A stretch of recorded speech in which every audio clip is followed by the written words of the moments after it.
அப்போது இயற்கை உபாதை கிடைப்பதற்காக அருகிலுள்ள விவசாய நிலத்திற்கு சென்றார். அந்த விவசாய நிலத்தில் பன்றிகளிடமிருந்து நெற்பயிர்களை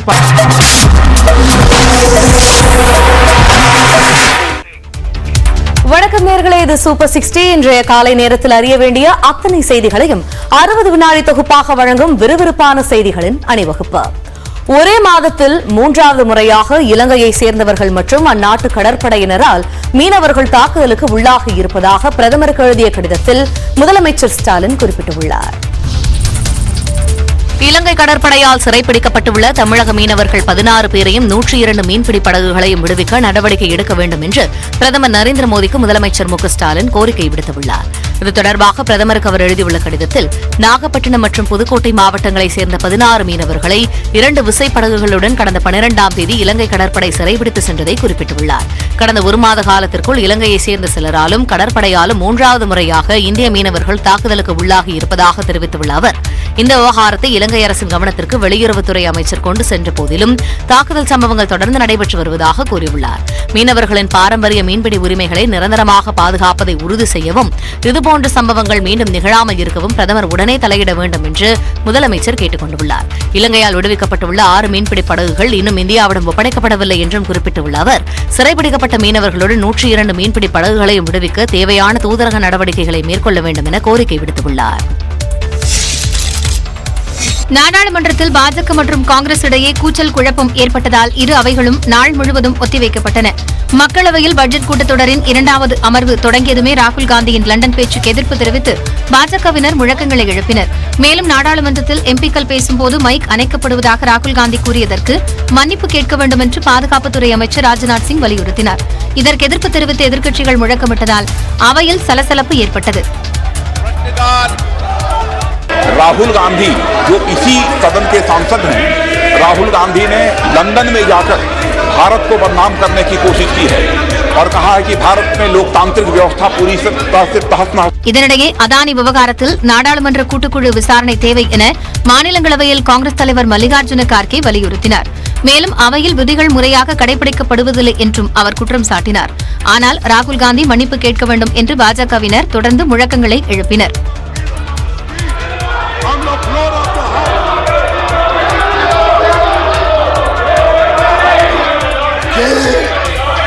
இரண்டு கட்சிகளின் தொடர் கூச்சல் மற்றும் குழப்பத்தால் நாடாளுமன்ற நடவடிக்கைகள் நாள் முழுவதும் முடங்கின.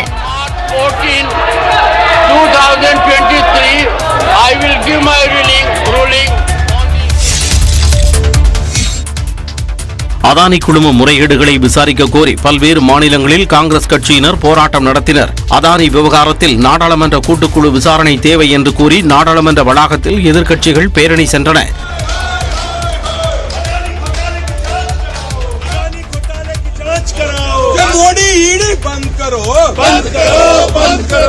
மத்திய பிரதேச மாநிலம் போபாலில் நடந்த போராட்டத்தில் போராட்டக்காரர்கள் கட்டுக்கடங்காமல் கூடியதால் காவல்துறையினர் தண்ணீரை பீச்சி அடித்து கூட்டத்தை கலைத்தனர்.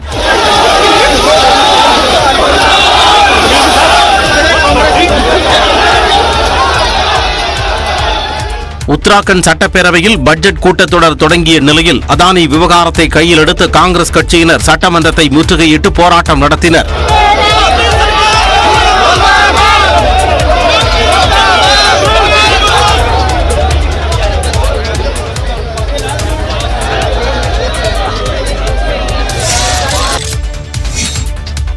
அதானி நிறுவன கடன் விவரங்களை ரிசர்வ் வங்கி விதிப்படி வெளியிட முடியாது என்று மத்திய நிதியமைச்சர் நிர்மலா சீதாராமன் தெரிவித்துள்ளார். அதானி குழுமத்திற்கு வங்கிகள் வழங்கியுள்ள கடன் விவரங்கள் குறித்து மக்களவை உறுப்பினர் தீபக் பாய்ச் நாடாளுமன்றத்தில் கேள்வி எழுப்பியிருந்தார். இதற்கு எழுத்துப்பூர்வமாக பதிலளித்த மத்திய நிதியமைச்சர் நிர்மலா சீதாராமன், ரிசர்வ் வங்கி சட்டத்தின்படி எந்தவொரு நிறுவனத்தின் கடன் விவரங்களையும் வழங்க முடியாது என்று கூறினார். எனவே அதானி குழுமத்தின் கடன் விவரங்களையும் வெளியிட முடியாது என்று மத்திய நிதியமைச்சர் தெரிவித்தார்.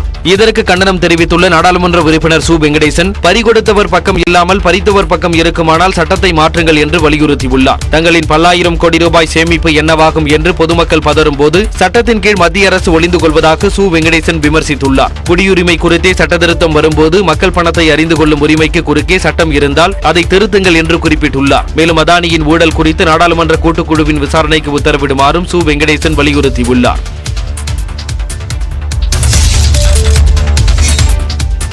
அரசியலமைப்பு பற்றி தெரியாத தமிழ்நாடு ஆளுநர் RN ரவியை மத்திய அரசு திரும்பப் பெற வேண்டும் என்று திமுக நாடாளுமன்ற குழு தலைவர் TR பாலு வலியுறுத்தியுள்ளார். டெல்லியில் செய்தியாளர் பேசிய அவர் ஆன்லைன் சூதாட்ட தடை சட்டம் இயற்ற மாநில அரசுக்கு அதிகாரம் உண்டு என்று மத்திய அரசை நாடாளுமன்றத்தில் தெரிவித்திருப்பதை சுட்டிக்காட்டினார். தொடர்ந்து பேசிய அவர் அரசியல் சட்டம் என்றால் என்னவென்றே தெரியாத ஒருவர் தமிழ்நாட்டின் ஆளுநராக பதவி வகித்து வருகிறார் என்று விமர்சித்தார். கவர்னர் அவர் ஏடி போட்டு ஏதோ பண்ணிட்டு இருக்காரு. அவர் கவர்னர் முறைப்படி இந்த பிரச்சனை அணுகாது மட்டும் இல்ல, அவருக்கு அரசு சட்டம்னா என்னன்னே தெரியல. அரசு சட்டம் தெரியாத ஒருத்தர் நம்முடைய ஆட்சியினுடைய அச்சாணியாக இருந்து கொண்டிருக்கிறார். அவரை முதல்ல வித்ட்ரா பண்ணணும். ஆன்லைன் சூதாட்ட தடை மசோதாவை திருப்பி அனுப்பிய தமிழக ஆளுநரின் செயலை மத்திய அரசு கண்டுகொள்ளாமல் இருப்பதை சுட்டிக்காட்டவே நாடாளுமன்றத்தில் கவன ஈர்ப்பு நோட்டீஸ் வழங்கியதாகவும் TR பாலு செய்தியாளரிடம் தெரிவித்தார். இன்று தொடங்கும் 11ஆம் வகுப்பு பொதுத் தேர்வை 7,88,064 பேர் எழுதவுள்ளனர். தமிழ்நாடு மற்றும் புதுச்சேரியில் 11ஆம் வகுப்பு பொதுத் தேர்வு இன்று தொடங்குகிறது. முதல் தேர்வாக தமிழ் உள்ளிட்ட மொழித்தாள் தேர்வு நடைபெற உள்ளது. ஏப்ரல் 5ஆம் தேதி வரை நடைபெறவிருக்கும் இந்த பொதுத் தேர்வினை 7,88,064 பேர் எழுத உள்ளனர். தமிழ்நாட்டில் 3,60,908 மாணவர்கள், 4,12,779 மாணவிகள், 3ஆம் பாலினத்தவர் ஒருவர், தனித் தேர்வர்களாக 5,338 பேர், சிறைவாசிகள் 125 பேர் உள்ளிட்டோர் தேர்வு எழுதுகின்றனர். பொதுத் தேர்வுக்காக 3,224 மையங்கள் அமைக்கப்பட்டுள்ளன. தேர்வினை எந்தவித புகாரும் இல்லாமல் நடத்துவதற்காக பள்ளி கல்வித்துறை அலுவலர்கள் மேற்பார்வை பணிக்கு நியமனம் செய்யப்பட்டுள்ளனர். தேர்வு மையத்தில் யாரும் செல்போன்களை பயன்படுத்தக்கூடாது என்பன உள்ளிட்ட வழிகாட்டு நெறிமுறைகளை வெளியிட்டுள்ள அரசு தேர்வுகள் துறை முறைகேடுகளில் ஈடுபட்டு பிடிபடும் மாணவர்களுக்கான தண்டனை குறித்தும் எச்சரிக்கை விடுத்துள்ளது.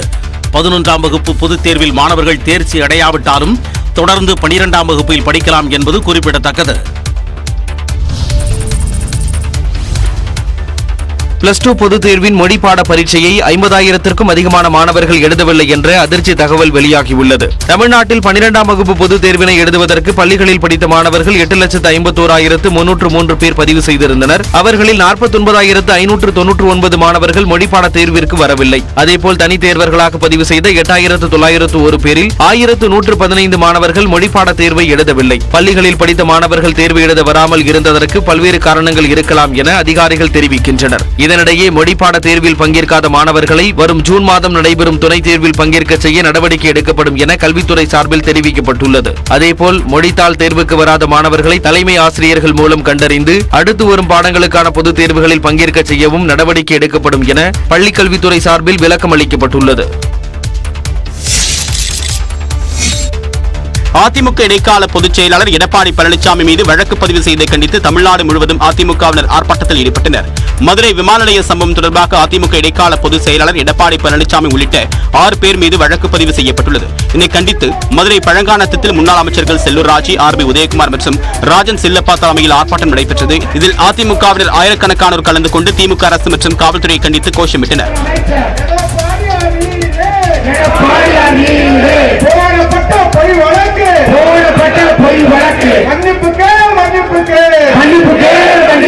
சென்னை ராயப்பேட்டையில் உள்ள அதிமுக தலைமை அலுவலகம் முன்பாக அம்மா பேரவைக்கு சார்பில் நடைபெற்ற ஆர்ப்பாட்டத்தில் முன்னாள் MP ஜெயவர்தன் உட்பட 50க்கும் மேற்பட்டோர் அரசுக்கு எதிராக முழக்கமிட்டனர். தொடர்ந்து சாலை மறியலில் ஈடுபட முயன்றவர்களை போலீசார் தடுத்து நிறுத்தி அனுப்பி வைத்தனர்.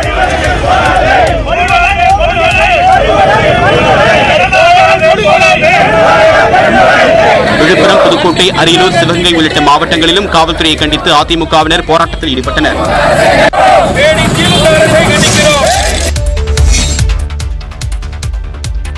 கோவையில் புலம்பெயர் தொழிலாளர்கள் மீது தாக்குதல் நடத்திய இந்து முன்னணி அமைப்பைச் சேர்ந்த 2 உட்பட 4 பேரை போலீசார் கைது செய்துள்ளனர். கோவை இடையர் வீதியில் மேற்கு வங்கத்தைச் சேர்ந்த கௌதம் ஷியாமல் கட்டுவா தனது நண்பர்களுடன் நடந்து சென்று கொண்டிருந்தார். அப்போது அங்கு வந்த சூரிய பிரகாஷ், கல்லூரி மாணவர்கள் பிரகதீஷ், வேல்முருகன் ஆகியோர் புலம்பெயர் தொழிலாளர்களை தாக்கியதாக கூறப்படுகிறது. இதேபோன்று அருகில் இருந்த பானிபூரி கடையில் பணியாற்றி வந்த 2 தொழிலாளர்களையும் தாக்கியுள்ளனர். இதனைத் தொடர்ந்து அப்பகுதியில் புலம்பெயர் தொழிலாளர்கள் கூடியதால் பரபரப்பு ஏற்பட்டது. இது தொடர்பான புகாரின் பேரில் 4 பேரையும் போலீசார் கைது செய்தனர். இதனைத் தொடர்ந்து செய்தியாளர்களிடம் பேசிய மாநகர காவல் ஆணையர் பாலகிருஷ்ணன், 4 2 இந்து முன்னணியைச் சேர்ந்தவர்கள் என வாக்குமூலம் அளித்துள்ளதாக கூறினார். பிரகாஷ் ஒரு நபர் அவர் இந்த இந்து முன்னணியில் இருக்கிறதா சொல்லி அவர் வாக்குமூலத்தில் சொல்றாரு. அவருடைய செல்போனில் அதுக்கான ஒரு சில ஆவணங்களும் கிடைச்சிருக்குது. இதில் ரெகுலராக மீட்டிங் அட்டன் பண்ணுறான்னு சொல்கிறாரு. அதே போல் சூர்யா என்று சொல்லக்கூடிய முருகன் அந்த நபரும் ஏற்கனவே இருந்ததாக சொல்கிறாரு. இது எல்லாமே இப்போ புலன் விசாரணையில் இருக்கு. முன்னதாக புலம்பெயர் தொழிலாளர்களை சந்தித்து கலந்துரையாடிய காவல் ஆணையர் பாலகிருஷ்ணன் அவர்களிடம் விழிப்புணர்வை ஏற்படுத்தியதுடன் புகார் எண்களையும் வழங்கினார். குடும்ப தலைவிகளுக்கு மாதந்தோறும் 1000 ரூபாய் வழங்கும் திட்டம் பற்றி முதலமைச்சர் மு.க.ஸ்டாலின் ஆலோசித்தார். குடும்ப தலைவிக்கு 1000 ரூபாய் உரிமை தொகை வழங்குவது உள்ளிட்ட பட்ஜெட்டில் அறிவிக்கப்பட வேண்டிய திட்டங்கள் குறித்து முதலமைச்சர் மு.க.ஸ்டாலின் அதிகாரிகளுடன் ஆலோசனை மேற்கொண்டார். மார்ச் 20ஆம் தேதி தமிழ்நாடு பட்ஜெட் தாக்கல் செய்யப்பட உள்ள நிலையில் அது தொடர்பாக சென்னை தலைமைச் செயலக வளாகத்தில் உள்ள நாமக்கல் கவிஞர் மாளிகை கட்டடத்தில் ஆலோசனைக் கூட்டம் நடைபெற்றது. முதலமைச்சர் மு.க.ஸ்டாலின் தலைமையில் நடைபெற்ற இக்கூட்டத்தில் அமைச்சர்கள், தலைமைச் செயலாளர் இறையன்பு, துறை சார்ந்த செயலாளர்கள் உள்ளிட்ட அதிகாரிகள் பங்கேற்றனர். பல்வேறு துறை சார்ந்த 68 திட்டங்களின் தற்போதைய நிலை மற்றும் 6 எதிர்கால திட்டங்கள் குறித்து ஆலோசனை மேற்கொள்ளப்பட்டது. சிறப்பு திட்ட செயலாக்கத்துறையின் செயல்பாடுகள், குடும்ப தலைவிக்கு 1000 ரூபாய் உரிமை தொகை உள்ளிட்ட பட்ஜெட்டில் அறிவிக்கப்பட உள்ள புதிய திட்டங்கள் குறித்து ஆலோசனை நடத்தப்பட்டது. எரிசக்தி துறை, நெடுஞ்சாலை, சிறு துறைமுகங்கள், போக்குவரத்து, பொதுப்பணி, தொழில் முதலீடு, கைத்தறி மற்றும் வர்த்தகம் உள்ளிட்ட துறை சார்ந்த விஷயங்கள் குறித்தும் கூட்டத்தில் ஆலோசிக்கப்பட்டது. தமிழ்நாடு அரசின் நிதிநிலை அறிக்கை மார்ச் மாதம் 20ஆம் தேதி தாக்கல் செய்யப்படும் நிலையில் மார்ச் 21ஆம் தேதி திமுக எம்எல்ஏக்கள் கூட்டம் நடைபெறும் என அறிவிக்கப்பட்டுள்ளது. இது தொடர்பாக அரசு தலைமை கொறடா கோவி செழியன் வெளியிட்டுள்ள அறிவிப்பில் மார்ச் 21ஆம் தேதி மாலை 5 மணியளவில் சென்னை அண்ணா அறிவாலயத்தில் திமுக தலைவர் ஸ்டாலின் தலைமையில் நடைபெறும் ஆலோசனைக் கூட்டத்தில் கட்சியின் அனைத்து சட்டமன்ற உறுப்பினர்களும் தவறாமல் பங்கேற்க அறிவுறுத்தப்பட்டுள்ளது. பட்ஜெட் கூட்டத்தொடரில் வெளியாக உள்ள முக்கிய அறிவிப்புகள் தொடர்பாக திமுக எம்எல்ஏக்களுக்கு இக்கூட்டத்தில் விளக்கமளிக்கப்பட உள்ளதாக கூறப்படுகிறது. இதனிடையே மார்ச் மாதம் 22ஆம் தேதி திமுக மாவட்ட செயலாளர்கள் கூட்டம் நடைபெறும் என திமுக பொதுச் செயலாளர் துரைமுருகன் அறிவித்துள்ளார். இது தொடர்பாக அவர் வெளியிட்ட அறிக்கையில் அண்ணா அறிவாலயத்தில் உள்ள கலைஞர் அரங்கில் முதல்வர் மு.க.ஸ்டாலின் தலைமையில் மார்ச் 22ஆம் தேதி காலை 10:30 மணி அளவில் மாவட்ட செயலாளர்கள் கூட்டம் நடைபெறும் என குறிப்பிட்டுள்ளார்.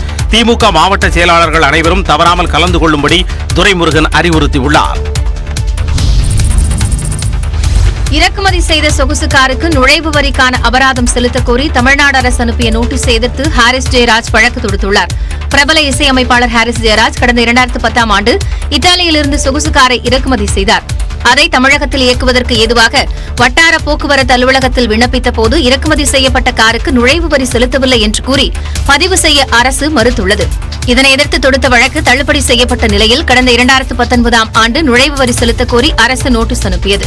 இதற்கு எதிராக ஹாரிஸ் ஜெயராஜ் தாக்கல் செய்த வழக்கை விசாரித்த உயர்நீதிமன்றம் நுழைவு வரியுடன் அபராதம் செலுத்த வேண்டும் என்று உத்தரவிட்டது. அதன் அடிப்படையில் நுழைவு வரிக்கான அபராதமாக சுமார் 11 லட்சம் ரூபாய் செலுத்த தமிழக அரசு நோட்டீஸ் அனுப்பியுள்ளது.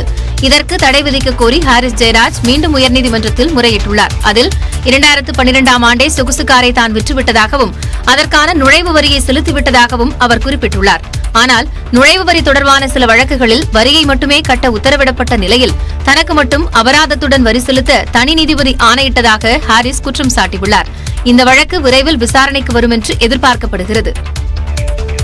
மது அருந்திவிட்டு வாகனம் ஓட்டினால் 10,000 ரூபாய் அபராதம் விதிக்கப்படும் நிலையில் சென்னையில் அதன் வசூல் கோடிகளில் குவிகிறது. சென்னையில் மதுபோதையில் வாகனம் ஓட்டியவர்களிடம் கடந்த 7 வாரங்களில் 5,93,78,000 ரூபாய் அபராதம் வசூலிக்கப்பட்டுள்ளது. இது தொடர்பாக சென்னை பெருநகர காவல்துறை வெளியிட்டுள்ள அறிக்கையில் மது அருந்திவிட்டு வாகனம் ஓட்டுபவர்களுக்கான அபராத தொகை 10,000 ரூபாயாக அதிகரிக்கப்பட்ட நிலையில் பலர் அபராதத்தை செலுத்தாத நிலை உருவானதாக தெரிவிக்கப்பட்டுள்ளது. இதனையடுத்து நிலுவையில் உள்ள மதுபோதை வழக்குகளை தீர்க்க 10 இடங்களில் அழைப்பு மையங்கள் அமைக்கப்பட்டு அபராதம் செலுத்தாதவர்கள் நேரில் வரவழைக்கப்பட்டு பணம் வசூலிக்கப்பட்டு வருவதாக குறிப்பிடப்பட்டுள்ளது. அதன்படி கடந்த 7 வாரங்களில் மட்டும் 5,738 வழக்குகள் தீர்க்கப்பட்டு 5,93,78,500 ரூபாய் வசூலிக்கப்பட்டதாக சென்னை பெருநகர காவல்துறை தெரிவித்துள்ளது. மேலும் மதுபோதையில் வாகனம் ஓட்டி அபராதம் செலுத்தாதவர்களின் சொத்துக்களை பறிமுதல் செய்ய 347 நீதிமன்ற ஆணைகள் பிறப்பிக்கப்பட்டுள்ளதாகவும் காவல்துறை குறிப்பிட்டுள்ளது.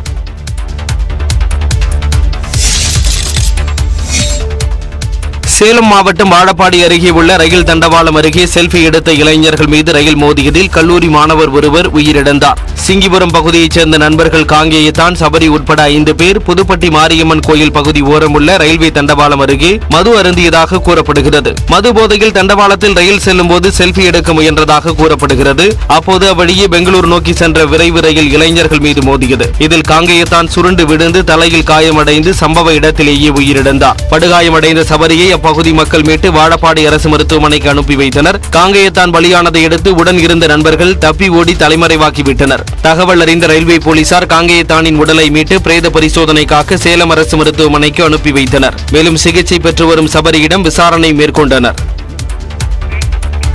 கொரோனா பரவலை ஒட்டி மூத்த குடிமக்களுக்கு நிறுத்தப்பட்ட ரயில் கட்டண சலுகையை மீண்டும் வழங்க நாடாளுமன்ற நிலைக்குழு வலியுறுத்தியுள்ளது. ரயிலில் பயணிக்கும் மூத்த குடிமக்களுக்கு வழங்கப்பட்டு வந்த சலுகைகளை மீண்டும் வழங்க நாடாளுமன்ற நிலைக்குழு ரயில்வே துறைக்கு பரிந்துரை செய்துள்ளது. கொரோனாவிற்கு முன்பு வரை குளிர்சாதன வசதி உள்ள முதல் மற்றும் இரண்டாம் தர பெட்டிகளை தவிர்த்து மற்ற அனைத்து பெட்டிகளிலும் மூத்த குடிமக்களுக்கு கட்டண சலுகைகள் வழங்கப்பட்டன. அதாவது 60 வயதிற்கு மேல் உள்ள ஆண்களுக்கு இந்த பெட்டிகளில் 40%, 58 வயதிற்கு மேற்பட்ட பெண்களுக்கு 50% கட்டணம் தள்ளுபடி வழங்கப்பட்டது. கொரோனாவை காரணம் காட்டி மார்ச் 2020 அந்த சலுகைகளை ரயில்வே நிறுத்தியிருந்தது. இதனை திரும்ப அளிக்க ராதாமோகன் சிங் தலைமையிலான நிலைக்குழு இரண்டாவது முறையாக ரயில்வேவுக்கு அறிவுறுத்தியுள்ளது. கொரோனாவுக்கு முன்பு, அதாவது 2019-20 ரயில்வேவில் பயணிகளின் டிக்கெட்டில் மட்டும் 59,837 கோடி ரூபாய் மானியமாக வழங்கப்பட்டு வந்தது. கொரோனாவின் காரணமாக ரயில்வேவில் பெரிய இழப்பை சந்தித்ததால் மானியத்தை ரயில்வே நிறுத்தியதாக ரயில்வே அமைச்சகம் நாடாளுமன்றத்தில் தெரிவித்துள்ளது. நாட்டு பாடலுக்கு வழங்கப்பட்டது உட்பட இந்தியாவிற்கு 2 ஆஸ்கர் விருதுகள் கிடைத்துள்ளன. எஸ். ராஜமௌலி இயக்கத்தில் வெளியான RRR திரைப்படத்தில் இடம்பெற்ற நாட்டு பாடல் ஆஸ்கர் விருதை வென்றுள்ளது.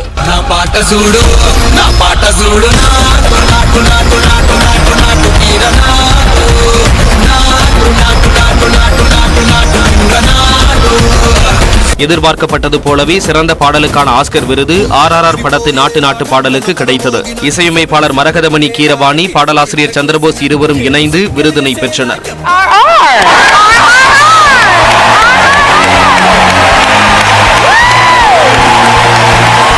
Bose originally earned a degree for electrical and electronics engineering before becoming a lyricist. Composer M. Keeravani lists John Williams as one of his musical influences.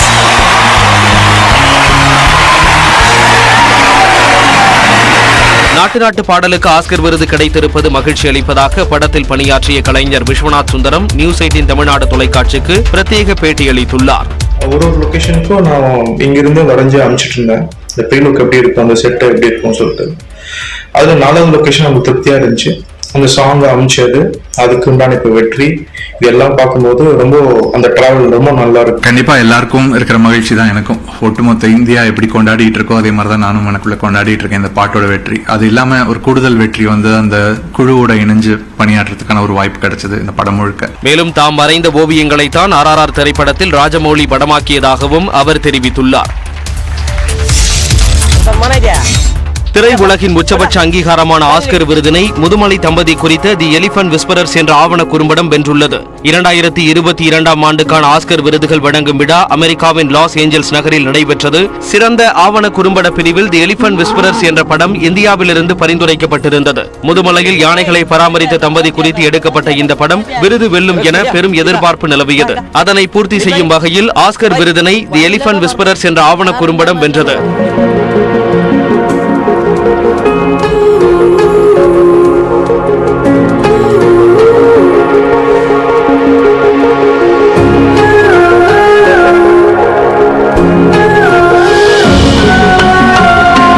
முதுமலையில் தாயை பிரிந்த ரகு என்ற குட்டி யானையை பொம்மன் பெள்ளி தம்பதி பராமரித்தனர். இந்த தம்பதி குறித்த ஆவண குறும்படம் தான் தி எலிபென்ட் விஸ்பரர்ஸ் படமாகும். வன புகைப்பட கலைஞர் கார்த்திகி கான்சால்வ்ஸ் இந்த படத்தினை இயக்கியுள்ளார். இந்தியாவிலிருந்து பரிந்துரைக்கப்பட்ட படம் ஆஸ்கர் விருதினை வென்றிருப்பது இந்திய ரசிகர்களையும் திரைக்கலைஞர்களையும் உற்சாகத்தில் ஆழ்த்தியுள்ளது.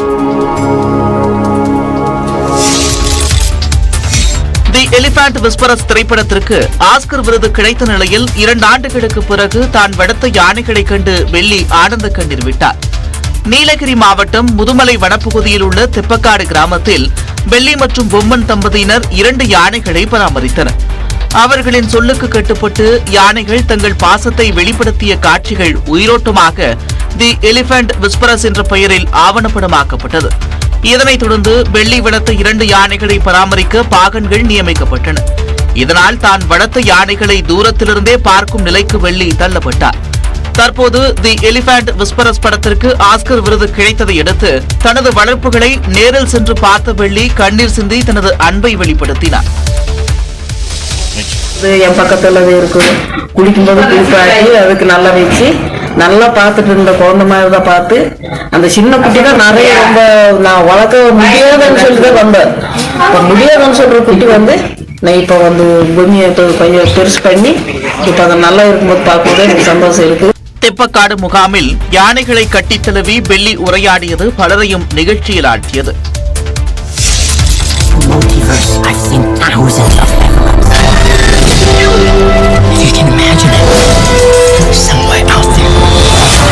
தொன்னூற்று 5வது ஆஸ்கார் விருது வழங்கும் விழாவில் சிறந்த படம், நடிகர், நடிகை, இயக்குநர் என மொத்தம் 7 விருதுகளை everything everywhere all at once படம் வாரி குவித்திருக்கிறது. திரைத்துறையில் உச்சக்கட்ட கௌரவமாக கருதப்படுவது ஆஸ்கார் விருதுகளாகும். இந்த விருதுகளுக்கு உலகின் பல்வேறு நாட்டு திரைப்படங்களும் போட்டியிடுவது வழக்கம். அந்த வகையில் சிறந்த துணை நடிகர், நடிகை, சிறந்த துணை நடிகை, சிறந்த இயக்கம், சிறந்த படத்தொகுப்பு, சிறந்த இசை, சிறந்த பாடல், சிறந்த படம், சிறந்த திரைக்கதை என 10 பிரிவுகளில் everything everywhere all at once படம் பரிந்துரைக்கப்பட்டது. And the Oscar goes to Everything Everywhere.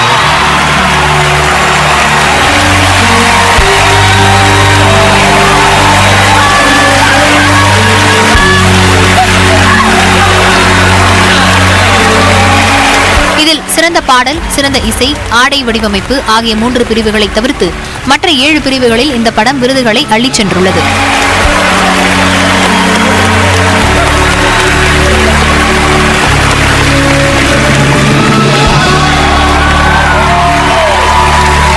இதனால் everything everywhere all at once படக்குழுவினர் உற்சாகத்தில் ஆழ்ந்துள்ளனர்.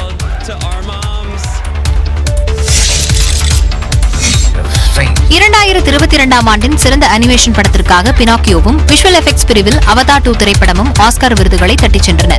முதல் விருதாக சிறந்த அனிமேஷன் படத்திற்கான விருது அறிவிக்கப்பட்டது. இதில் கில்லமோ டெல் டோரோவின் பினாக்கியோ படம் விருதினை தட்டிச் சென்றது. And the Oscar goes to Guillermo del Toro's Pinocchio.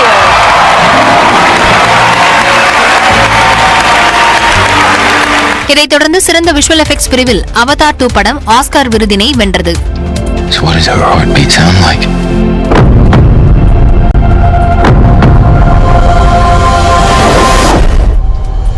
Mighty.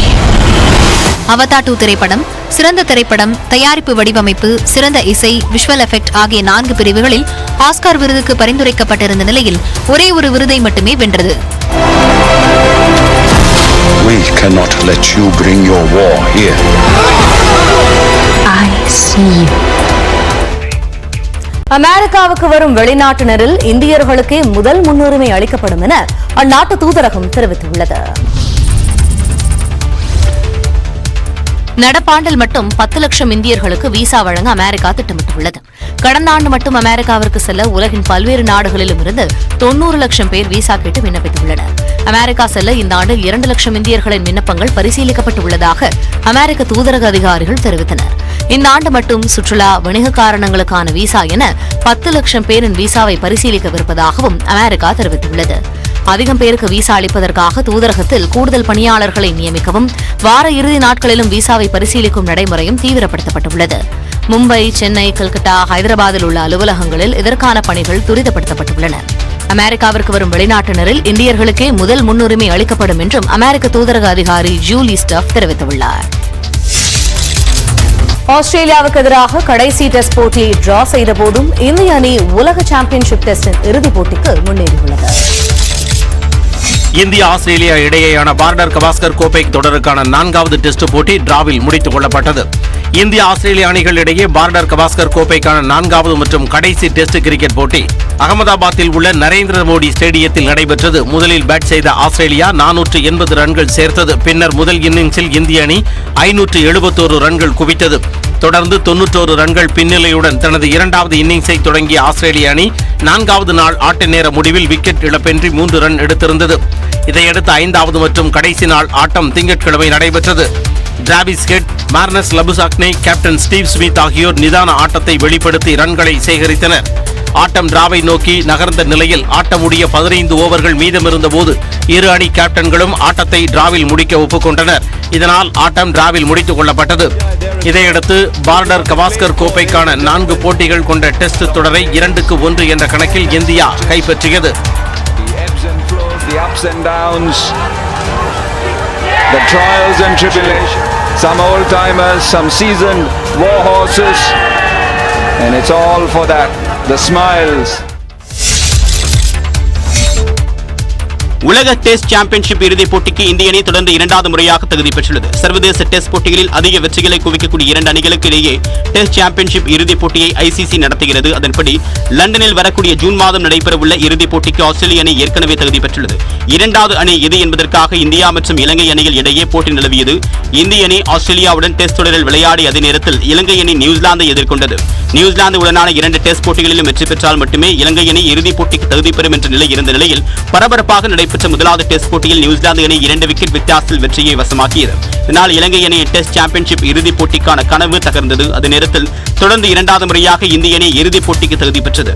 இந்திய ஆஸ்திரேலிய அணிகளுக்கு இடையிலான டெஸ்ட் சாம்பியன்ஷிப் இறுதிப் போட்டி லண்டன் ஓவல் மைதானத்தில் ஜூன் 7ஆம் தேதி தொடங்க உள்ளது.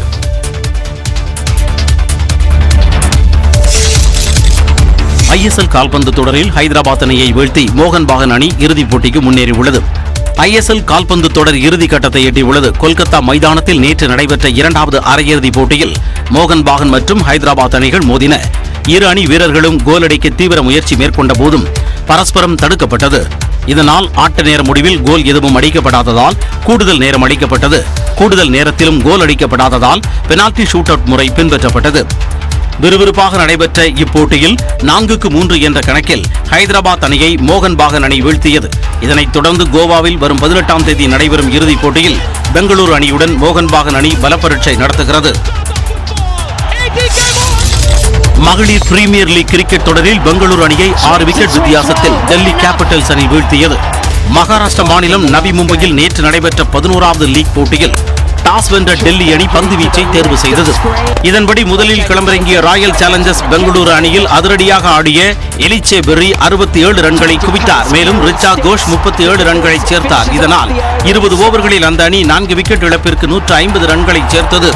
இதனைத் தொடர்ந்து களமிறங்கிய டெல்லி கேபிட்டல்ஸ் அணியின் தொடக்க வீராங்கனை ஷபாலி வர்மா ரன் எதுவும் எடுக்காமல் ஆட்டமிழந்தார்.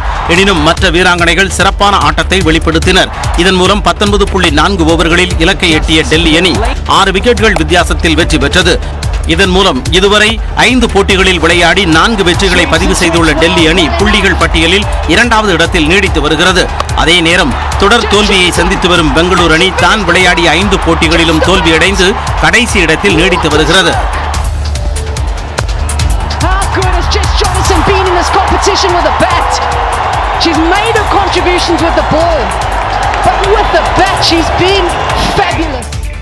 உச்சநீதிமன்றம் தீர்ப்பளித்த பின்பும் அதிமுகவில் இரட்டை தலைமை சர்ச்சை இன்னும் நீடிக்கிறது.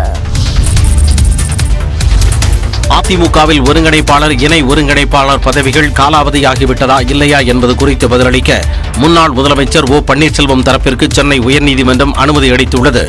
கடந்த ஆண்டு ஜூன் மாதம் 23ஆம் தேதி நடந்த அதிமுக பொதுக்குழுவுக்கு எதிராக பொதுக்குழு உறுப்பினர் சண்முகம் தாக்கல் செய்த வழக்கு உயர்நீதிமன்றத்தில் நீதிபதி குமரேஷ் பாபு முன்பு மீண்டும் விசாரணைக்கு வந்தது. அப்போது அதிமுக இடைக்கால பொதுச் செயலாளர் எடப்பாடி பழனிசாமி தரப்பில் இந்த விவகாரம் தொடர்பாக உச்சநீதிமன்றம் தீர்ப்பளித்துள்ள நிலையில் இந்த மனுக்கள் காலாவதியாகிவிட்டதாக தெரிவிக்கப்பட்டது. இதற்கு மறுப்பு தெரிவித்த ஓ பன்னீர்செல்வம் தரப்பு வழக்கறிஞர் ராஜலட்சுமி ஒருங்கிணைப்பாளர் இணை ஒருங்கிணைப்பாளர் பதவிகள் காலாவதியாகிவிட்டதா என்பது குறித்து நிலுவையில் உள்ள மனுவில் தான் முடிவெடுக்க முடியும் என இரு நீதிபதிகள் அமர்வு அளித்த தீர்ப்பை உச்சநீதிமன்றமும் உறுதி செய்துள்ளதாக கூறினார். மேலும் இந்த வழக்கில் பதில் மனு தாக்கல் செய்ய அவகாசம் அளிக்க வேண்டும் என கோரிக்கை விடுத்தார். இதை ஏற்ற நீதிபதி ஓ பன்னீர்செல்வம் தரப்பில் பதில் மனு தாக்கல் செய்ய அனுமதி அளித்து விசாரணையை வரும் 27ஆம் தேதிக்கு ஒத்திவைத்தார்.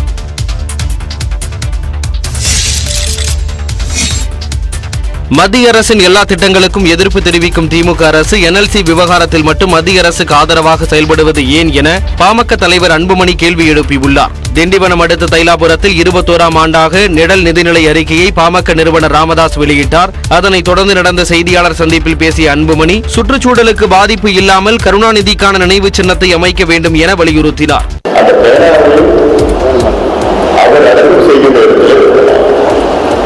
சுற்றுச்சூழல் கடல் என்றால் சுற்றுச்சூழல் பாதிப்பு அது மட்டும் அது மூன்று காரணமாக இருக்கிறார்.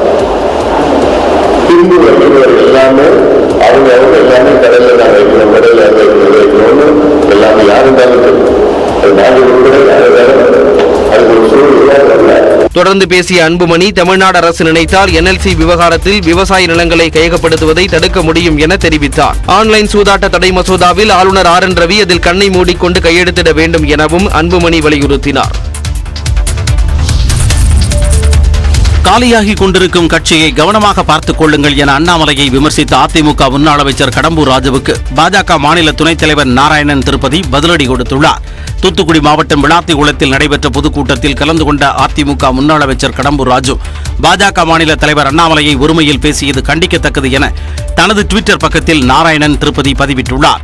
அண்ணாமலை டெபுடேஷனில் அரசியலுக்கு வந்திருப்பதாகவும் ஆட்சி மாற்றம் ஏற்பட்டால் மீண்டும் காவல்துறைக்கு திரும்பி விடுவார் என்றும் பேசியது அரசியல் அநாகரிகம் என்று விமர்சித்துள்ள அவர், டெபுடேஷனில் அரசியலில் இருப்பது அதிமுக தான் என்பதை கடம்பூர் ராஜு உணர வேண்டும் என தெரிவித்துள்ளார். ஜெயலலிதாவை பெருமைப்படுத்திய அண்ணாமலை பேசியதாக அவர் விளக்கம் அளித்துள்ளார். கட்சியை அண்ணாமலை காலி செய்து விடுவார் என கடம்பூர் ராஜு கூறியதற்கு பாஜகவை தாங்கள் பார்த்துக் கொள்கிறோம் எனவும் காலியாகிக் கொண்டிருக்கும் அதிமுகவை கவனமாக பார்த்துக் கொள்ளுங்கள் எனவும் குறிப்பிட்டுள்ளார். நெருக்கடி நேரங்களில் கை கொடுத்து தோளோடு தோள் நின்றவர்களை பற்றி அவதூறாக பேசுவதை நிறுத்திக் கொள்ள வேண்டும் எனவும் நாராயணன் திருப்பதி அறிவுறுத்தியுள்ளார். புதுக்கோட்டை மாவட்டத்தில் பிரசித்தி பெற்ற திருவப்பூர் முத்துமாரியம்மன் கோயில் தேரோட்ட திருவிழா விமர்சையாக நடைபெற்றது. இந்து சமய அறநிலையத்துறைக்கு சொந்தமான முத்துமாரியம்மன் கோயிலில் கடந்த மாதம் 5ஆம் தேதி மாசி திருவிழா தொடங்கியது. விழாவின் சிகர நிகழ்ச்சியான தேரோட்டம் நேற்று நடைபெற்றது. மா, பலா, வாழை என முக்கணிகள் மற்றும் தோரணங்களால் அலங்கரிக்கப்பட்ட தேரில் அம்மன் மலர் அலங்காரத்தில் காட்சியளித்தார். தமிழ்நாடு சட்டத்துறை அமைச்சர் ரகுபதி, மாவட்ட ஆட்சியர் கவிதாராமு ஆகியோர் முதல் மரியாதையை ஏற்றுக்கொண்டு தேரை வடம் பிடித்து தொடங்கி வைத்தனர்.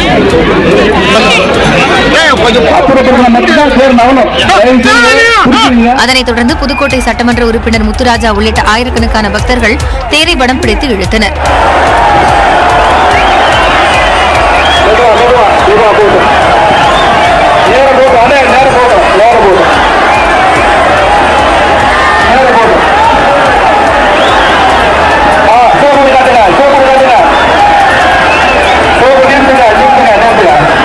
பக்தர்களின் முழக்கத்திற்கு மத்தியில் 4 மாட வீதிகளிலும் திருத்தேரோட்டம் நடைபெற்றது. புதுக்கோட்டை மற்றும் சுற்றுவட்டார பகுதி மாவட்டங்களில் இருந்து பல்லாயிரக்கணக்கான பக்தர்கள் தேரோட்டத்தில் பங்கேற்று சுவாமி தரிசனம் செய்தனர்.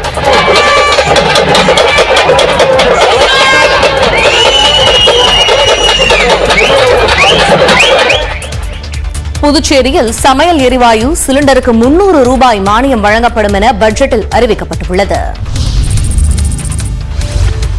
புதுச்சேரி சட்டப்பேரவையில் 2023-2024 ஆண்டிற்காக முதலமைச்சர் ரங்கசாமி தாக்கல் செய்த நிதிநிலை அறிக்கையில் பல முக்கிய திட்டங்கள் குறித்த அறிவிப்பு வெளியாகியிருக்கிறது. புதுச்சேரி 15வது சட்டப்பேரவையின் கூட்டத்தொடர் கடந்த 9ஆம் தேதி துணைநிலை ஆளுநர் தமிழிசை சவுந்தரராஜன் உரையுடன் தொடங்கிய நிலையில் நிதித்துறை பொறுப்பு வகிக்கும் முதலமைச்சர் ரங்கசாமி நிதிநிலை அறிக்கையை தாக்கல் செய்தார். அதில் 11 மற்றும் 12ஆம் வகுப்பு படிக்கும் மாணவர்களுக்கு விரைவில் இலவச மடிக்கணினி வழங்கப்படும் என்றும் அரசு பள்ளிகளில் 6ஆம் வகுப்பு முதல் 12ஆம் வகுப்பு வரை CBSE பாடத்திட்டம் கொண்டுவரப்படும் என தெரிவிக்கப்பட்டுள்ளது. மீனவ முதியோருக்கான ஓய்வூதியம் 3500 ரூபாயாக உயர்த்தப்படுவதாகவும் அனைத்து குடும்ப அட்டைகளுக்கும் சமையல் எரிவாயு சிலிண்டருக்கு மாதம் 300 ரூபாய் மானியம் வழங்கப்படும் என்றும் அறிவிக்கப்பட்டுள்ளது. கோயில்களின் ஆவணங்கள், நகைகள் மற்றும் சொத்துக்கள் மின்னணு மயமாக்கப்படும். காவல்துறையில் புதிதாக ஆட்கடத்தல் தடுப்பு பிரிவு தொடங்கப்படும் ஆகிய அறிவிப்புகள் இடம்பெற்றன. பிரதமர் வீடு கட்டும் திட்டத்தின் கீழ் 2000 வீடுகள் கட்டப்படும் என்றும் பெண் குழந்தைகள் பிறந்தால் 50,000 ரூபாய் தேசியமயமாக்கப்பட்ட வங்கியில் 18 ஆண்டுகளுக்கு நிரந்தர வைப்பு நிதியாக செலுத்தப்படும் என்றும் முதலமைச்சர் ரங்கசாமி அறிவித்தார்.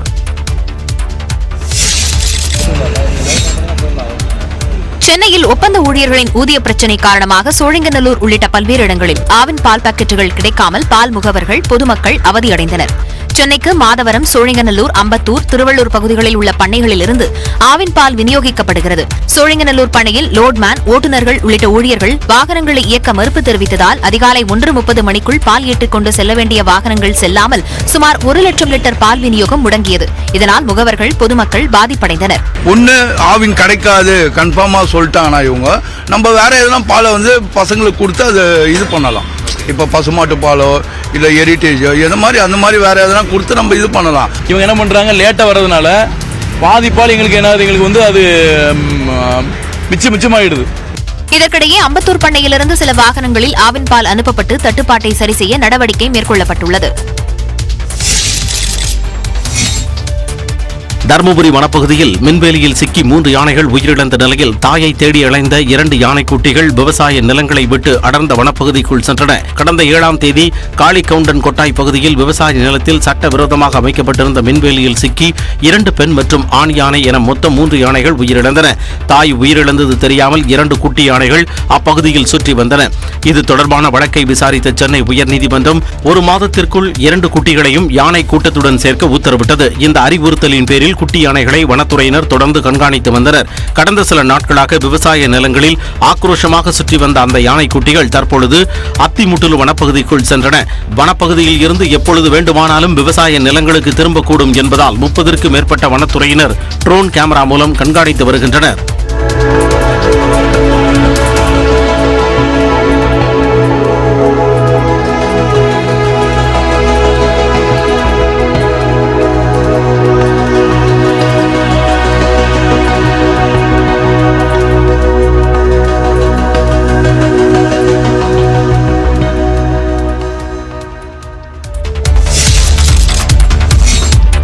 மாடியில் இருந்து தவறி விழுந்து கை கால்கள் மற்றும் முதுகு தண்டில் எலும்பு முறிவு ஏற்பட்ட நிலையில் மதுரை மாவட்டம் திருமங்கலம் அருகே தன்னம்பிக்கையுடன் +2 மாணவி பொதுத் தேர்வு எழுதினார். திருமங்கலம் அருகே உள்ள ஒத்தை ஆலங்குளம் கிராமத்தைச் சேர்ந்த 12ஆம் வகுப்பு மாணவியான உமா மகேஸ்வரி கடந்த ஜனவரி மாதம் வீட்டு மாடியில் இருந்து தவறி கீழே விழுந்ததில் 2 கால்கள், கை மற்றும் முதுகு தண்டில் எலும்பு முறிவு ஏற்பட்டு தனியார் மருத்துவமனையில் சிகிச்சை பெற்று வீட்டில் ஓய்வெடுத்து வந்தார். இந்நிலையில் 12ஆம் வகுப்பு பொதுத் தேர்வு காரணமாக தேர்வு எழுத மாணவி விருப்பம் தெரிவித்ததால் பள்ளி நிர்வாகம் அதற்கான ஏற்பாடுகளை செய்து கொடுத்தது. இதையடுத்து காரில் பள்ளிக்கு அழைத்து வரப்பட்ட மாணவி சிரமத்திற்கிடையே தேர்வு எழுதினார். ஆசிரியர்கள் தினமும் செல்போனில் தொடர்பு கொண்டு நம்பிக்கை அளித்ததால் தேர்வுக்கு தயாரானதாக மாணவி உமா மகேஸ்வரி தெரிவித்தார். டீச்சருங்க வந்து தினமும் ஃபோன் போட்டு நீ படி உன்னால் முடியும் அப்படின்னு எல்லா டீச்சரும் ஃபோன் பண்ணி சொன்னாங்க. அப்புறம் ப்ராக்டிக்கல் பரீட்சையெல்லாம் உன்னால் முடியும் எழுதவா அப்படின்னாங்க. உன்னால் முடிஞ்சதை படி நீ தான் ஸ்கூலில் ஃபர்ஸ்ட் மார்க் எடுக்கணும்னு சொன்னாங்க. வலியின் இடையேயும் தேர்வு எழுத வந்த மாணவியை ஆசிரியர்கள் பாராட்டிய நிலையில் சக மாணவ மாணவிகள் உமா மகேஸ்வரியின் மனதைரியத்தை கண்டு வாழ்த்தினர். சென்னையை அடுத்த தாம்பரம் அருகே காதலர்களை மிரட்டி ஜிபே மூலம் லஞ்சம் வாங்கிய 2 காவலர்கள் கைது செய்யப்பட்டனர். தாம்பரத்தை அடுத்த மணிமங்கலம் காவல் நிலையத்தில் அமிர்தராஜ், மணிபாரதி ஆகிய இருவரும் காவலர்களாக பணிபுரிந்து வருகின்றனர். மணிமங்கலம் காவல் எல்லைக்குட்பட்ட ஆரம்பாக்கம் பகுதியில் அவர்கள் ரோந்து பணியில் ஈடுபட்ட போது அப்பகுதியில் உள்ள சிமெண்ட் குடோன் அருகில் திருமணம் நிச்சயிக்கப்பட்ட 2 உறவினர்கள் காரில் அமர்ந்து பேசிக் கொண்டிருப்பதைக் கண்டு விசாரித்தனர். தனிமையில் இருந்ததை பயன்படுத்தி அவர்களை மிரட்டிய காவலர்கள் நடவடிக்கை எடுக்காமல் இருக்க பணம் வழங்குமாறு கேட்டுள்ளனர். தன்னிடம் கையில் பணம் இல்லை என்று காதலன் தெரிவித்த நிலையில் ஜிபே மூலம் பணத்தை தரும்படி கட்டாயப்படுத்தி அவரிடமிருந்து 4000 ரூபாயை பெற்ற பிறகே அவர்களை அங்கிருந்து போக அனுமதித்தனர். பின்னர் அங்கிருந்து புறப்பட்ட இளைஞரும் இளம் பெண்ணும் மணிமங்கலம் காவல் நிலையத்தில் 2 காவலர்கள் மீது புகார் அளித்தனர். அதன் அடிப்படையில் தனிக்குழு அமைத்து காவலர்கள் இருவரும் கைது செய்யப்பட்டனர். இதேபோல் மேலும் பலரிடம் பணப்பறிப்பில் ஈடுபட்டனரா என்றும் விசாரணை நடைபெற்று வருகிறது. தமிழ்நாட்டில் இன்ஃபுளுயன்சா பாதிப்பு வீரியமாக இல்லை என்று மருத்துவத்துறை அமைச்சர் மா சுப்பிரமணியன் தெரிவித்துள்ளார். சென்னை ஓமந்தூரார் அரசு மருத்துவமனையில் செய்தியாளர்களை சந்தித்தவர் இன்ஃபுளுயன்சா பாதிப்பு குறித்து பொதுமக்கள் அச்சப்பட தேவையில்லை என்றார். இந்த பாதிப்போட தன்மை ரொம்ப வீரியம்லாம் ரொம்ப பெருசா இல்லை.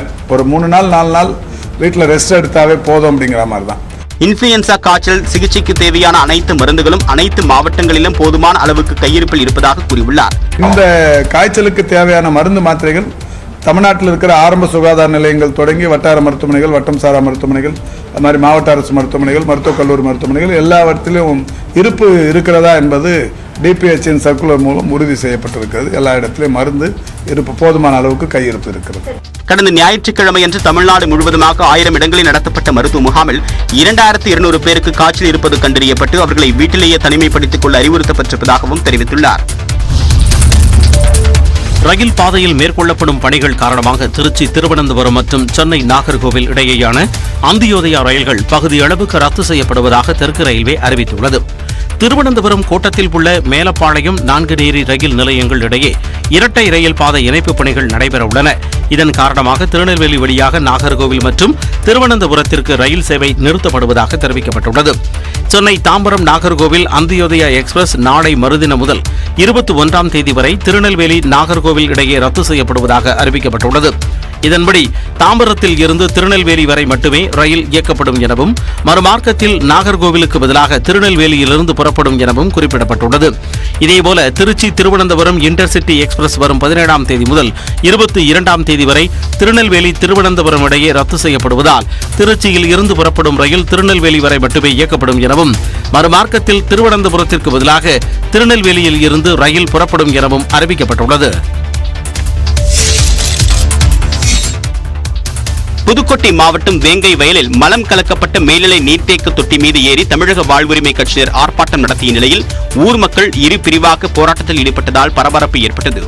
வேங்கை வயலில் ஆதிதிராவிடர் குடியிருப்பில் உள்ள மேல்நிலை நீர்த்தேக்க தொட்டியில் மலம் கலக்கப்பட்ட வழக்கை சிபிசிஐடி போலீசார் விசாரித்து வருகின்றனர். இந்த விவகாரத்தில் 50 நாட்களுக்கு மேலாக விசாரணை நடைபெற்று வரக்கூடிய நிலையில் தமிழக வாழ்வுரிமை கட்சியை சேர்ந்த 4 பேர் திடீரென்று மேல்நிலை நீர்த்தேக்க தொட்டியில் ஏறி குற்றவாளிகளை விரைந்து கைது செய்ய வேண்டும் என்று முழக்கமிட்டனர். இதையடுத்து அந்த கட்சியின் தலைவர் வேல்முருகனிடம் தொலைபேசியில் காவல்துறையினர் பேச்சுவார்த்தை நடத்தியதை அடுத்து 4 பேரும் கீழே இறங்கினர்.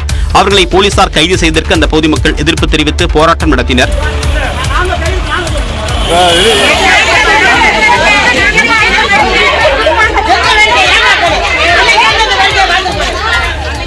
இதனிடையே வெளியூரில் இருந்து வரக்கூடிய நபர்களால் பல்வேறு தொல்லைகளுக்கு உள்ளாவதாக குற்றம் சாட்டி இறையூரை சேர்ந்த பொதுமக்கள் போராட்டத்தில் ஈடுபட்டனர். குடிநீர் தொட்டியில் மலத்தை கலந்த குற்றவாளிகளை விரைந்து கைது செய்ய வேண்டும் என்றும் அவர்கள் வலியுறுத்தினர். விஷம் கலந்த உணவுப் பொடிகளை தூவி காகங்களை கொன்றவர் கைது செய்யப்பட்டுள்ளார். கோவை மாவட்டம் பொள்ளாச்சி அருகே வெண்படை நோய்க்கு மருந்து தயாரிப்பதற்காக காகங்களை விஷம் வைத்துக் கொன்ற நபரை போலீசார் கைது செய்தனர். பொள்ளாச்சி அருகே பெரியகவுண்டனூர் சுற்றுவட்டார பகுதிகளில் உள்ள தோட்டங்களில் கடந்த சில நாட்களாக காகங்கள் மர்மமான முறையில் இறந்து வந்தன. இந்நிலையில் நாகராஜ் என்பவரின் விவசாய தோட்டத்தில் இறந்து கிடந்த காகங்களை ஒருவர் சாக்குப்பையில் நிரப்பிக் கொண்டிருந்தார். அப்போது நாகராஜை கண்டது மர்ம நபர்கள் அங்கிருந்து தப்ப முயன்றனர். தொடர்ந்து விவசாயிகள் மற்றும் அப்பகுதி மக்கள் தப்பி ஓட முயன்றவரை பிடித்து போலீசாரிடம் ஒப்படைத்தனர். கழிவு கொண்டாந்து கொட்டிட்டாங்க. கழிவு மேல இவர் என்ன பவராட்ட தூவி அதை தின்னங்காட்டி காக்கா ஊற செத்து போச்சு. கோழி கழிவு கொட்டிட்டாங்க. அப்ப பாத்தீங்கன்னா இது மயில் நிறைய வருது. மயிலை தின்னு சேர்த்தா நாளைக்கு விவசாயத்தை பாதிக்கப்படும். விவசாயத்தை கண்டிப்பா அரசு பண்ணுவாங்க. அதனால அரசாங்கம் உடனடியே இதை நடவடிக்கை எடுக்கணும். காகங்களை கொன்ற சிஞ்சுவாடி கிராமத்தை சேர்ந்த சூர்யாவை போலீசார் காவல் நிலையம் அழைத்து சென்று விசாரித்தனர். அப்போது அவர் வெண்படை நோய்க்கு மருந்து தயாரிப்பதற்காக தனியார் விவசாய தோட்டங்களில் விஷம் கலந்த உணவுப் பொடிகளை தூவி காகங்களை கொன்றதாக தெரிவித்துள்ளார். தொடர்ந்து போலீசார் அவரிடம் விசாரணை மேற்கொண்டுள்ளனர். புலம்பெயர் தொழிலாளர்களின் நலனுக்காக சேலம் மாநகர காவல்துறை சார்பில் புதிய செயலி தொடங்கப்பட்டுள்ளது. புலம்பெயர் தொழிலாளர்கள் தாக்கப்படுவதாக அண்மையில் வதந்திகள் பரவின. இந்த நிலையில் சேலம் மாவட்டத்தில் தங்கி பணிபுரியும் புலம்பெயர் தொழிலாளர்கள் நலனுக்காக தனியார் கல்லூரியுடன் சேர்ந்து சேலம் மாநகர காவல்துறை சார்பில் மைக்ரண்ட் கேர் எனும் புதிய செயலி உருவாக்கப்பட்டுள்ளது. இந்த செயலியை தொடங்கி வைத்த பின்னர் செய்தியாளர்களிடம் பேசிய மாநகர காவல் ஆணையர் விஜயகுமாரி, புலம்பெயர் தொழிலாளர்களின் சொந்த மாநிலம், தற்போது தங்கியிருக்கும் இடம், ஆதார் எண் உள்ளிட்ட விவரங்கள் அனைத்தும் செயலியில் பதிவு செய்யப்படும் என கூறினார். அவங்க அந்த பட்டனை அமுத்துனாங்கன்னா அதில் ஒரு பீப் சவுண்டோட ஒரு அலார்மோட வரும். ஸோ இம்மீடியட்டாக அந்த இடத்துல பெட்ரோல் வெஹிக்கிளை கண்ட்ரோல் ரூம் மூலமாக டைரக்ட் பண்ணி அவங்களுக்கு என்ன உதவி தேவையோ அந்த இடத்துல அதை செய்யப்படும். மேலும் புலம்பெயர் தொழிலாளர்களுக்கு ஏதேனும் உதவிகள் தேவைப்பட்டாலும் செயலி மூலமாக பதிவு செய்து காவல்துறையை அணுகலாம் எனவும் விஜயகுமாரி கூறினார். பொதுமக்களின் எதிர்ப்பை தொடர்ந்து நிலம் சமன்படுத்தும் பணியை 2 நாட்களுக்கு ஒத்திவைப்பதாக என்எல்சி நிர்வாகம் அறிவித்துள்ளது. கடலூர் மாவட்டம் நெய்வேலியில் உள்ள என்எல்சி நிறுவனம் 2வது சுரங்கம் விரிவாக்கத்திற்காக சேத்தியாத்தோப்பு அருகே உள்ள கீழ் வளையமாதேவி, மேல் வளையமாதேவி, கரிவெட்டி, கத்தாழை உள்ளிட்ட கிராமங்களில் விவசாய நிலங்களை கையகப்படுத்த முயற்சித்து வருகிறது. இதனை கண்டித்து சுற்று வட்டாரத்தில் உள்ள கிராம மக்கள் மற்றும் அரசியல் கட்சியினர் போராட்டத்தில் ஈடுபட்டு வருகின்றனர். பொதுமக்களின் எதிர்ப்பையும் மீறி கீழ் வளையமாதேவி, மேல் வளையமாதேவி கிராமங்களில் ஏற்கனவே கையகப்படுத்தப்பட்ட நிலத்தை பொக்லைன் இயந்திரம் மூலமாக கடந்த 2 நாட்களாக சமன்படுத்தும் பணியை என்எல்சி தொடங்கியது. இதற்கு எதிர்ப்பு தெரிவித்து கிராம மக்கள் போராட்டம் நடத்திய நிலையில் கையகப்படுத்திய நிலத்தை சமன்படுத்தும் பணியை 2 நாட்களுக்கு என்எல்சி நிர்வாகம் ஒத்திவைத்துள்ளது. மேலும் நிலத்தை சமன்படுத்த உள்ள கீழ் வளையமாதேவி, மேல் வளையமாதேவி ஆகிய கிராமங்களில் போலீசார் குவிக்கப்பட்டுள்ளனர். வீடு ஒத்திக்கு விடுவதாக OLX-இல் விளம்பரம் செய்து மோசடி செய்தவர் பிடிபட்டுள்ளார். மதுரையில் வீடு ஒத்திகைக்கு விடுவதாக கூறி OLX-இல் விளம்பரம் செய்து 6 பேரிடம் 45 லட்சம் ரூபாய் மோசடி செய்த நபரை காவல்துறையினர் கைது செய்தனர். மதுரை ஆணையூர் ரோஜாமலை தெருவைச் சேர்ந்த ஸ்ரீபுகழ் இந்திரா என்பவர் தான் வசித்து வரும் வீட்டை 8 லட்சம் ரூபாய்க்கு ஒத்திக்கி விடுவதாக OLXல் கடந்த சில மாதங்களுக்கு முன்பு விளம்பரப்படுத்தி இருந்தார். அந்த விளம்பரத்தை பார்த்த சிலர் வீடு ஒத்திக்கு வேண்டுமென ஸ்ரீபுகழ் இந்திராவை அணுகிய நிலையில் அவர்களை நேரில் அழைத்துச் சென்று தன் வீட்டை காட்டி ஒவ்வொருவரிடமும் தனிப்பட்ட முறையில் முன்பணத்தை வாங்கிக் கொண்டு 15 நாட்களில் வீட்டை ஒப்படைத்து விடுவதாக கூறியுள்ளார். ஆனால் ஒரு மாதமாகியும் வீடு ஒப்படைக்கப்படாததால் பணம் கொடுத்தவர்கள் சந்தேகமடைந்து நேரடியாக ஸ்ரீபுகழ் இந்திராவின் வீட்டிற்கு சென்று கேட்டுள்ளனர். அப்போது புகழ் குடும்பத்தினர் அவர்களை மிரட்டி அனுப்பியுள்ளனர்.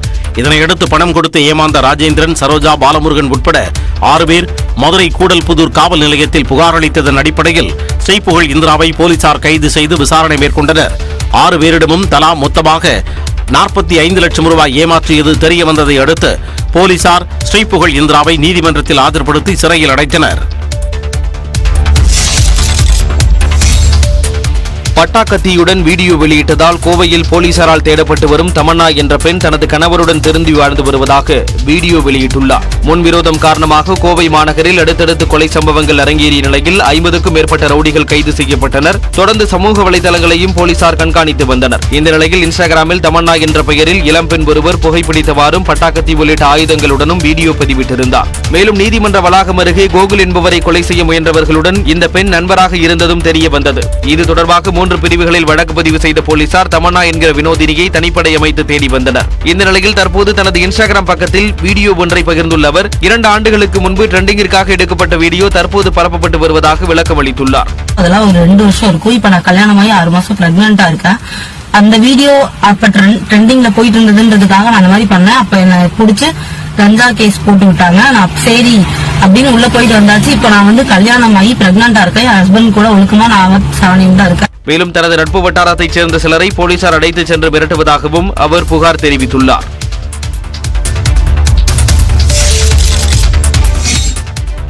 மதுரை மாவட்டம் உசிலம்பட்டி சுற்றுவட்டாரத்தில் 50க்கும் மேற்பட்ட நாய்கள் விஷம் வைத்து கொல்லப்பட்ட சம்பவம் அதிர்ச்சியை ஏற்படுத்தியது. விக்கிரமங்கலம் ஊராட்சியில் உள்ள நரியம்பட்டி, வயத்தான் கோவில்பட்டி, பானா மூப்பன்பட்டி போன்ற பகுதிகளில் தெருநாய்கள் ஆங்காங்கே இறந்து கிடந்தன.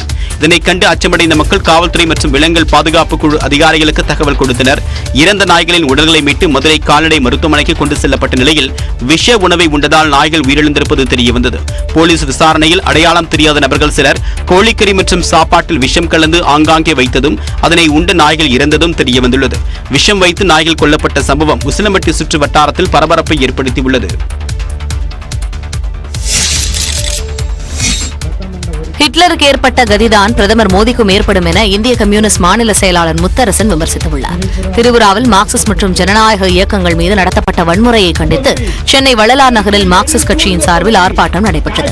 திமுக கூட்டணி கட்சித் தலைவர்கள் கலந்து கொண்ட ஆர்ப்பாட்டத்தில் பேசிய இந்திய கம்யூனிஸ்ட் மாநில செயலாளர் முத்தரசன் ஜனநாயகத்தின் மீது பாஜகவிற்கு துளியும் நம்பிக்கை கிடையாது என்றும் தேர்தலில் வெல்ல வேண்டும் என்பதை விட ஆட்சியை பறிக்கவே நினைப்பதாகவும் குற்றம் சாட்டினார்.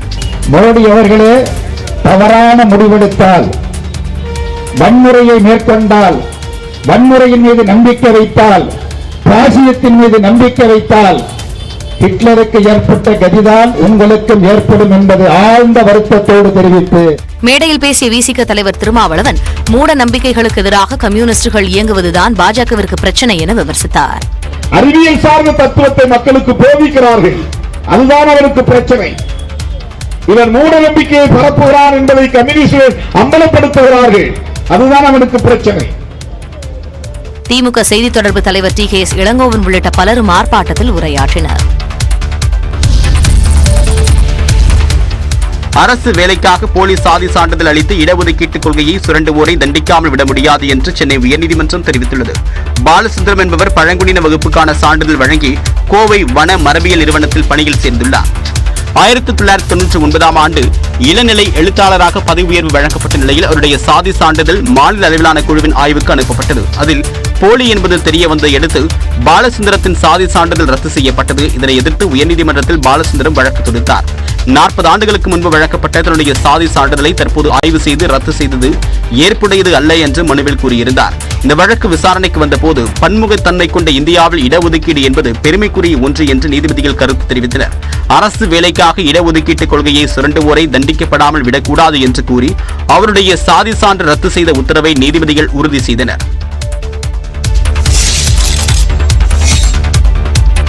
அத்திக்கடவு அவிநாசி திட்டப் பணிகள் அனைத்தும் 25 நாட்களுக்குள் முடிவு பெறும் என அமைச்சர் முத்துசாமி தெரிவித்தார். ஈரோடு மாவட்ட ஆட்சியர் அலுவலகத்தில் அத்திக்கடவு அவிநாசி திட்டப் பணிகள் குறித்த ஆலோசனைக் கூட்டம் நடைபெற்றது.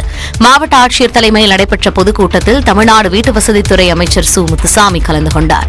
இந்த கூட்டத்திற்கு பிறகு செய்தியாளர்களிடம் பேசிய அவர், அத்திக்கடவு அவிநாசி திட்டத்தில் ஒப்பந்ததாரர்கள் செய்ய வேண்டிய பணிகளே பாக்கியுள்ளதாகவும் 98% பணிகள் முடிக்கப்பட்டுள்ளதாகவும் கூறினார்.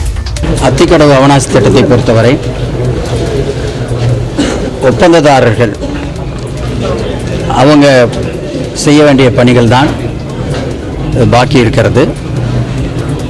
ஏறத்தாழ 98% பணிகள் முடிக்கப்பட்டுவிட்டது என்று அவர்கள் எங்களுக்கு காட்டியிருக்கிறார்கள். தொடர்ந்து 600 மீட்டர் தூரத்திற்கான பணிகள் மட்டுமே இருப்பதாக கூறிய அமைச்சர், அத்திக்கடவு அவிநாசி திட்டப் பணிகள் விரைவில் முடிவு பெறும் என தெரிவித்தார். மகாராஷ்டிராவில் ஆழ்துளை கிணற்றில் தவறி விழுந்த சிறுவன் 12 மணி நேர போராட்டத்திற்கு பிறகு மீட்கப்பட்ட போதும் உயிரிழந்தார்.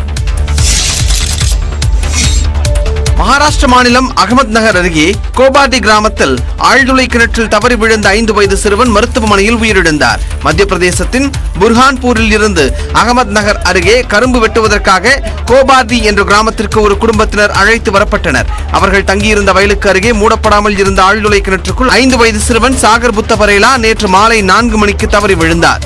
அவரை மீட்கும் பணிகளில் தேசிய பேரிடர் மீட்புக் குழுவினர் ஈடுபட்டிருந்தனர்.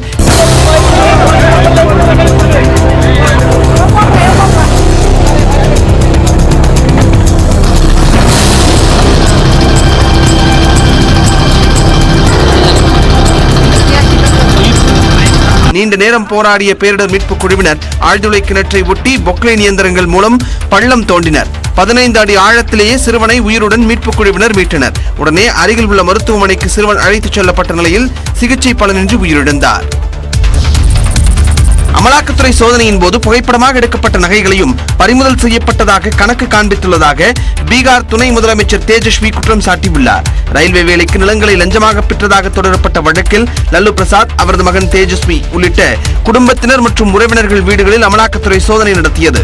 இதில் 600 கோடி ரூபாய் மதிப்பிலான சொத்துக்களுக்கான ஆவணங்கள் கைப்பற்றப்பட்டுள்ளதாக அமலாக்கத்துறை தெரிவித்துள்ளது. இதுகுறித்து பதிலளித்துள்ள தேஜஸ்வி, தனது டெல்லி வீட்டில் 30 நிமிடங்கள் சோதனை முடிந்த போதும் நாள் முழுவதும் செய்தி வெளியிட வேண்டும் என்பதால் மாலை வரை வீட்டிலேயே இருந்தார்கள் என சாடினார். முன்பு 8000 கோடி ரூபாய் ஊழல் என்று கூறியவர்கள் தற்போது 600 கோடி ரூபாய்க்கு வந்திருப்பதாகவும் அதற்கான ஆதாரங்களை வெளியிட வேண்டும் என்றும் கூறினார். மேலும் பறிமுதல் செய்தவற்றின் பட்டியலை முடிந்தால் வெளியிட வேண்டும் என்றும் தேஜஸ்வி சவால் விடுத்தார். தன்பாலின இருப்பு திருமணத்தை சட்டப்பூர்வமாக கூறிய வழக்குகளை 5 பேர் கொண்ட அரசியல் சாசன அமர்வுக்கு மாற்றி உச்சநீதிமன்றம் உத்தரவிட்டுள்ளது. தன்பாலின இருப்பு திருமணத்திற்கு சட்டப்பூர்வ அங்கீகாரம் வழங்க கோரி உச்சநீதிமன்றத்தில் பல்வேறு வழக்குகள் தொடரப்பட்டன. இந்த வழக்கை விசாரித்த தலைமை நீதிபதி டி.வை. சந்திரசூட், நீதிபதி ஹிமாகோலி அடங்கிய அமர்வு மனு குறித்து மத்திய அரசு பதிலளிக்க உத்தரவிட்டனர். இதனையடுத்து மத்திய அரசு தாக்கல் செய்த பிரமாண பத்திரத்தில் திருமணம் என்ற கருத்தாக்கமே 2 வெவ்வேறு பாலினம் சேர்க்கையை குறிப்பதாக தெரிவித்துள்ளது. இதனால் ஓரின சேர்க்கை திருமணத்தையும் ஆண் பெண் மனம் செய்வதையும் ஒன்றாக பார்க்க முடியாது என்று கூறிய மத்திய அரசு, நீதித்துறையின் தலையீட்டால் இந்திய குடும்ப அமைப்புகள் நீர்த்து போய்விடக் கூடாது என்றும் குறிப்பிட்டிருந்தது. இதனையடுத்து உச்சநீதிமன்றத்தில் வழக்கு மீண்டும் விசாரணைக்கு வந்தபோது தன்பாலின இருப்பு திருமணத்தை சட்டப்பூர்வமாக்கினால் குழந்தை தத்தெடுப்பு குறித்து கேள்வி எழும் என மத்திய அரசு வழக்கறிஞர் மேத்தா வாதிட்டார். மேலும் குழந்தைகளின் மனநிலை பாதிப்படையவும் வாய்ப்பிருப்பதாகவும் அவர் கூறினார். இதனையடுத்து இவ்வழக்குகளை 5 பேர் கொண்ட அரசியல் சாசன அமர்வுக்கு மாற்றிய உச்சநீதிமன்றம் ஏப்ரல் 18ஆம் தேதி விசாரணை நடைபெறும் என்று அறிவித்துள்ளது.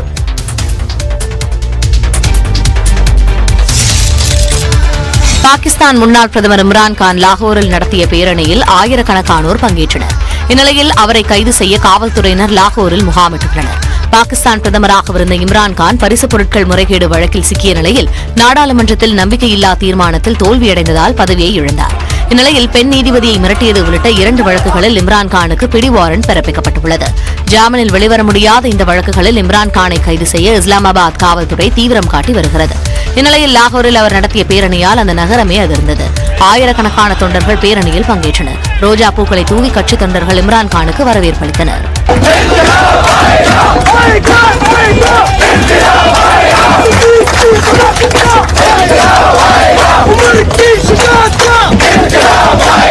பாகிஸ்தானின் பஞ்சாப் மாகாணத்தில் மக்கள் கூட தடை விதிக்கப்பட்ட நிலையில் பேரணியை நடத்தியதால் இம்ரான்கான் மீது வழக்கு பதிவு செய்யப்பட்டுள்ளது. ஆட்சியை இழந்த பின்னர் 11 மாதங்களில் இம்ரான்கான் மீது 81 வழக்குகள் பதிவு செய்யப்பட்டுள்ளது குறிப்பிடத்தக்கது. இந்நிலையில் இஸ்லாமாபாத்தில் இருந்து சிறப்பு ஹெலிகாப்டரின் மூலம் காவலர்கள் லாகூர் வந்துள்ளதால் பரபரப்பு நிலவுகிறது. சென்னையில் நடைபெறவுள்ள இந்தியா